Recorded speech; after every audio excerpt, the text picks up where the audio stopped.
In a previous video, I went through the best trading methods to use before the release of Team of the Season. Team of the Season is now fast approaching, and it's worth going over some trading methods to use when it is finally released. We will go over some of the things that you should and also shouldn't do. But before we do get into the video, if you're looking to stack up before Team of the Season, then there is no better place than Mule Factory. Head over there to get yourself some cheap, fast FIFA 22 coins, completely reliable, and if you use Fnatic 5 at checkout, you'll also get yourself a 5% discount. Link can be found in the description down below.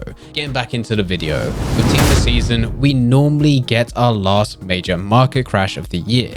It's not unheard of for certain players to drop 50% of their current value. And with such a harsh market crash, it does make it difficult to know what to trade with and what not to trade with. So I've listed out a few basic trading methods as well as some tips to help you when Team of the Season is released, and these methods have been working for the last couple of years when I have been trading around this time.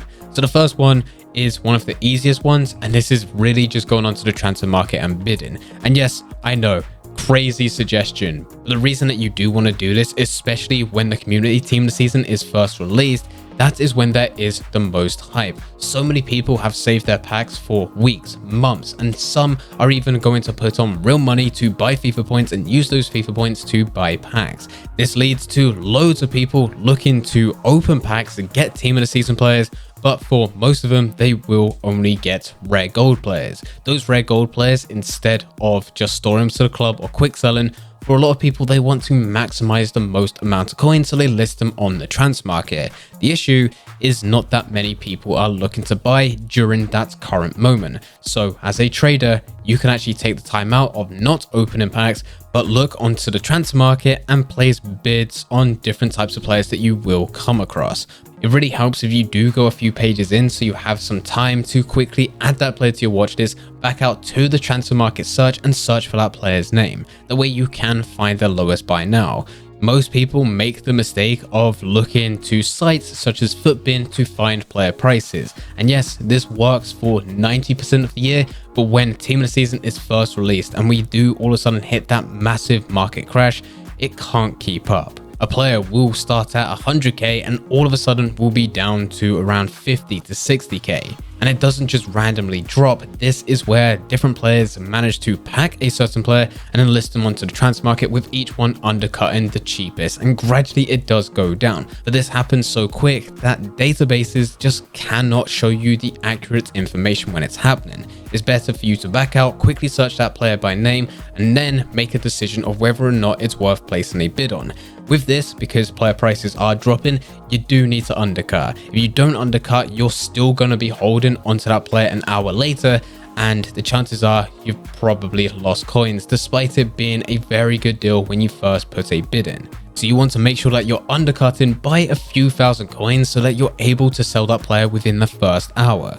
The good news with this is that you're going to get a lot of deals because most people's attention is on those packs. They're opening those packs to see if they can get a Team of the Season player. Whereas you're just buying all the good deals and you can get some really good trades. Last year, I used the bulk bidding method when going through this, and I managed to make over 250k within just a couple hours. And that was using a basic bulk bidding method. The next thing I recommend looking into is buying back a few of the special cards. Normally what happens, a month before Team of the Season, special cards are going for their normal price. Anyone that isn't desirable, they're going for anywhere between 10 to 15k as a gold Team of the Week player. But as we do start to get closer to the release and more people start talking about it, there's a lot of community managers, content creators, you name it, they start suggesting that their audience should buy into Team of the Week players as investments. So all of a sudden, those Team of the Week players gradually increase. They're now no longer 10 to 15k at their max, they're now going up to 20, 25k and beyond. But for most of those that have bought into Team of the Week players, they're really looking to make profit. That does mean once Team of the Season is released, even if there is an SBC which requires Team of the Week players, most of them will probably sell those players on to take the extra coins. And very similar to our previous point where we did mention the market crash, where everyone does list their players onto the transfer market by undercutting the cheapest, and because there isn't enough buyers, it just leads to the price continuously going down. Same thing happens with Team of the Week players. This does open up the door to make profit in two different ways. The first way is if you listen to some of the videos that we post here on this channel, where I tell you regularly to buy into Team of the Week players when they're cheap.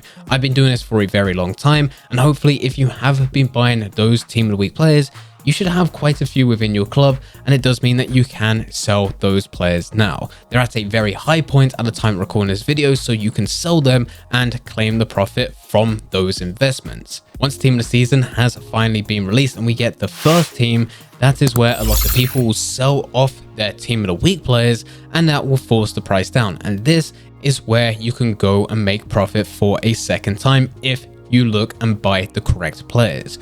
You can buy back some of those Team of the Week players that you've just sold on, but for a fraction of the price. It's not uncommon for you to be able to buy a player initially for 10 to 15k, sell them for 25 to 30k, and then buy them back down once they are around 10k. Now, I can't tell you when they're going to go up again, but it is the same routine over and over. You buy when they're low, you sell when they're high. And even though there is a lot of people that's looking to make a quick profit out of their investment, then there are people looking to buy those Team of the Week players to use for SBCs.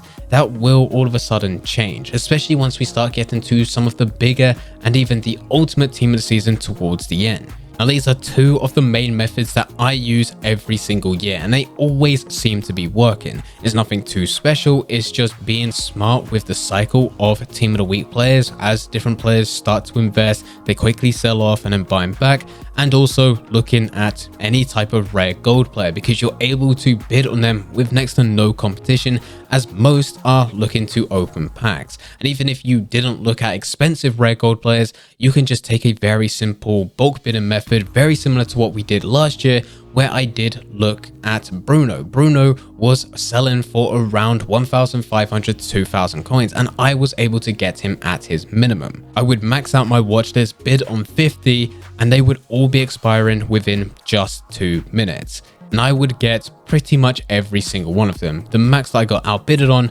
was probably 10, and that was just because I got unlucky for the time in which I bidded during that time. Every other time, I was able to get pretty much all 50 of them. When that's happening, you can easily see how I was able to scale this up to make 250k profit, especially because when I was listening onto the transfer market, I was making sure that I was undercutting the cheapest so that mine was always selling. Now, those are the methods that I use, but there's also some things that's worth avoiding. I would say that this is the time to stop looking at any type of icon trader method, because loads of people start to sell off their icons to buy into Team of the Season players. You can still trade with them and make profit, but it just feels so much more risky, especially during this stage. Once Team of the Season over, by all means go back to trading with icons and other types of high rated special cards, but this Team of the Season, it's worth just staying away, just because of the amount of players that will be listed and how much they're going to be dropping by. It can fluctuate on a day-by-day basis, and I've been screwed over many times because of this. It's also not worth looking at the likes of bronzes and silvers. Now, if you was looking to trade during Team of the Season 5, 6, maybe even 7 years ago, I would recommend looking at bronze and silver players. I would also recommend, within the previous videos that we've done about saving packs, that you do save your bronze and silver packs, because we used to have the most consistent Team of the Season, and the most consistent included a gold team, a silver team, and a bronze team. So by saving bronze packs, you was able to pack bronze players. By saving silver packs, you was able to pack silver players, and they were good. They were insanely fun to play with. Over the last couple of years, EA hasn't worked with the most consistent Team of the Season. It's now called the Community Team of the Season, and it hasn't included any bronze or silver players over the last couple of years. This year, there has been slightly more silver players included as part of the Team of the Week, so maybe we could get something, but I'm really not thinking that it's going to happen. And if it doesn't happen, it does lead to there being next to no incentive for anyone to go and open silver or bronze packs unless they're just looking to use it as players for SBCs. As for trading, you may be able to get a few extra deals with bronze and silver players just because not as many people are looking to trade during this time. it's not going to be as much as if you was to look at rare gold players. If you just spend the time to look at rare gold players instead, you'll be able to make a lot more profit per trade and you'll be able to get a lot more deals. So there's no point in wasting your time looking at bronze and silver players. Anyway guys, here are just a few things that you should look out for as well as avoid when team of the season is finally here. If you follow the methods and avoid the mistakes that we spoke about within this video, you should be on your way to be making a lot of coins on the release of team of the season, and what you use those coins for is entirely up to you. You can go and buy those team of the season players for yourself, or you can open packs, which is not recommended, but as said, it is entirely up to you. If you do have any questions about anything, then please feel free to leave them in the comment section down below. But anyway guys, I hope you guys did enjoy. If you did enjoy, don't forget to leave a like and subscribe. But for now, I'm going to see ya.